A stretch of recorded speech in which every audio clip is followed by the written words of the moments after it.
Have you ever noticed that one of the biggest signs a relationship is struggling is not always the arguing, the tension, or even the distance? Sometimes the worst sign is when two people stop trying to understand each other emotionally, because the moment people stop trying to understand each other, they stop feeling emotionally safe with each other.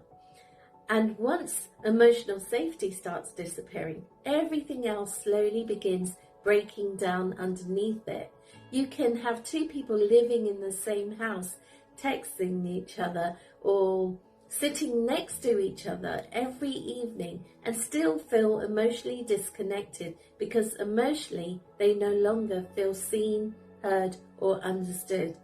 Most relationships don't collapse overnight. They slowly weaken through repeated moments where one person feels dismissed, criticized, ignored, misunderstood, or emotionally alone. And over time, those moments build emotional distance.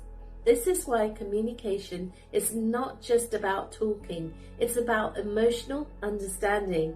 You can explain yourself perfectly, but if the other person feels unheard emotionally, the conversation still feels unsafe to them. One of the biggest mistakes people make in relationships is listening only to respond instead of listening to understand. So instead of hearing the emotion underneath the words, they become defensive, reactive, dismissive, or focused on proving their point. But relationships are not built on winning arguments. They are built through emotional connection, and this is when the nervous system starts affecting the relationship massively.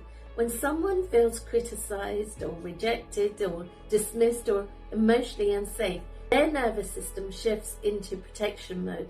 Some people become defensive, some shut down emotionally, some withdraw, and some become reactive or angry.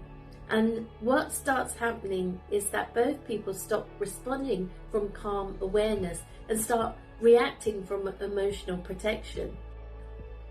Then the relationship becomes less about connection and more about survival.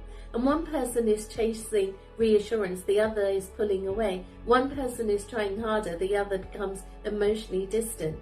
And both people often end up feeling misunderstood. Another important thing people don't realize is that unresolved emotional wounds often show up most strongly inside relationships.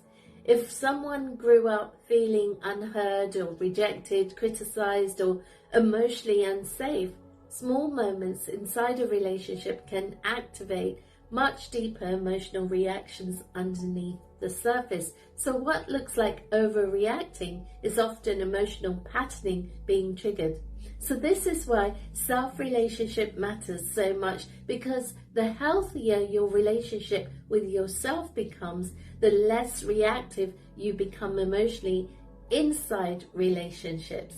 You stop expecting another person to constantly regulate your emotions for you. You communicate more clearly, you pause before reacting, you become more aware of your patterns instead of automatically acting from them, and this changes the entire emotional dynamic.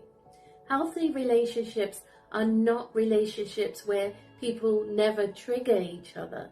They are relationships where both people are willing to become aware of what is happening emotionally underneath the surface and work through it with understanding rather than blame. Because the strongest relationships aren't built through perfection. They're built through emotional safety, emotional awareness, communication, and consistency. So if you feel disconnected in a relationship right now, instead of immediately asking who is wrong, ask something deeper. Do we still feel emotionally safe with each other? Do we still try to understand each other emotionally, or have we both become stuck reacting instead of connecting? Because awareness changes relationships completely. The moment people stop trying to win and start trying to understand, emotional connection begins rebuilding again. And if this resonated with you and you want to understand emotional patterns, relationships, anxiety and self-relationship on a deeper level, my book Fix Me is linked below. Make sure that you like, share and subscribe to my channel for more content about relationships and emotional wellness. I'll see you in the next video.